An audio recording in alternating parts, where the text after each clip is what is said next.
നമസ്കാരം, ഞാൻ മനോജ് നെടിയാക്കൽ. പുതിയൊരു വീഡിയോയിലേക്ക് എല്ലാവർക്കും സ്വാഗതം. ചൂട് കൂടിയപ്പോൾ ഡിമാൻഡും വർദ്ധിച്ചു. വിപണിയിൽ സാധനം കിട്ടാത്തതിനാൽ വില കുതിച്ചുയരുന്നു. കാലാവസ്ഥാ വ്യതിയാനം പൈനാപ്പിൾ ഉൽപ്പാദനത്തെയും പ്രതികൂലമായി ബാധിച്ചതോടെ കർഷകർ വലയുന്നു. ചൂട് കൂടുന്നതിനാൽ ആവശ്യക്കാർ കൂടിയതും വേണ്ടത്ര പൈനാപ്പിൾ വിപണിയിൽ ഇല്ലാത്തതും മൂലം വില കുതിച്ചുയരുന്നു. നിലവിൽ മാർക്കറ്റിൽ 1 കിലോ പൈനാപ്പിളിന് 55 രൂപയാണ്. റീറ്റെയിൽ വില 70 രൂപയും. എന്നാൽ കർഷകർക്ക് സ്പെഷ്യൽ ഗ്രേഡിന് 43, പച്ചയ്ക്ക് 41, പഴുത്തതിന് 43മാണ് ഇന്നലെ ലഭിച്ച വിലയാണ്. ഡിസംബർ അവസാനം സ്പെഷ്യൽ ഗ്രേഡിന് 36, പച്ചയ്ക്ക് 34, പഴത്തിന് 47 കർഷകർക്ക് ലഭിച്ചിരുന്നത്. നവംബറിൽ അത് 33, 31, 30 ലഭിച്ചു. ഇതനുസരിച്ച് പൊതുവിപണിയിലെ ഹോൾസെയിൽ റീറ്റെയിൽ വിലയിലും ഏറ്റക്കുറച്ചിലുകൾ ഉണ്ടായിരുന്നു. കഴിഞ്ഞ വർഷം ഇടയ്ക്കിടെ പെയ്ത കനത്ത മഴ മൂലം ഇപ്പോഴത്തെ ചൂട് വരെയും ഉൽപ്പാദനത്തെ ബാധിക്കുന്നുണ്ട്. ഏപ്രിൽ മെയ് മാസങ്ങളിൽ ചൂട് കൂടിയാൽ സ്ഥിതി രൂക്ഷമാകും. കടുത്ത ചൂടിലും മൂടിക്കെട്ടിയ അന്തരീക്ഷത്തിലും ചെടികൾ വാടുകയാണ്.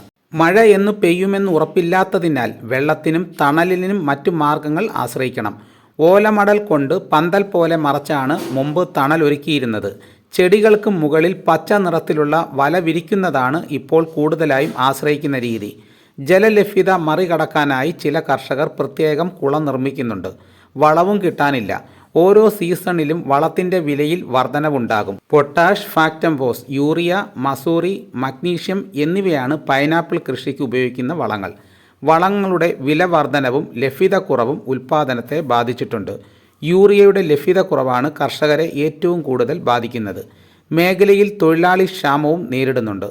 4 ഗ്രേഡുകൾ A, B, C, D എന്നിങ്ങനെ 4 ഗ്രേഡായി തിരിച്ചാണ് പൈനാപ്പിൾ കച്ചവടം. 1 കിലോയ്ക്ക് മുകളിലുള്ള പൈനാപ്പിളുകളാണ് എ ഗ്രേഡായി പരിഗണിക്കുന്നത്. 600 ഗ്രാം മുതൽ 1 കിലോ വരെയുള്ളത് ബി ഗ്രേഡ്, അതിന് താഴെയുള്ളവ സി, അതിനും താഴെയുള്ളത് ഡി ഗ്രേഡ്. ഡിസംബർ പകുതിയോടെ ആരംഭിച്ച ചൂടിൻ്റെ ആഘാതം പൈനാപ്പിൾ കൃഷിയെ ബാധിച്ചിട്ടുണ്ട്. പൈനാപ്പിൾ ഉൽപ്പാദനത്തിൽ അല്പം ഇടിവ് ഉണ്ടായിട്ടുണ്ട്. കാലാവസ്ഥാ വ്യതിയാനം മൂലം മികച്ച വലിപ്പവും രൂപവുമുള്ള കൈതച്ചക്കകൾ വിപണിയിൽ എത്തിക്കാൻ കഴിയാത്തത് പ്രതിസന്ധിയാണ്.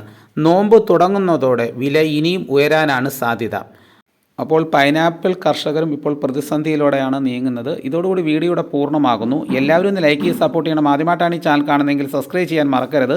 നിങ്ങളുടെ അഭിപ്രായങ്ങൾ കമൻറ്റായിട്ട് രേഖപ്പെടുത്തണം. ഈ വീഡിയോ എല്ലാവർക്കും ഒന്ന് ഷെയർ ചെയ്ത് കൊടുക്കണം. മറ്റൊരു വീഡിയോയുമായിട്ട് ഉടനെ എത്താം. എല്ലാവർക്കും എൻ്റെ നന്ദി.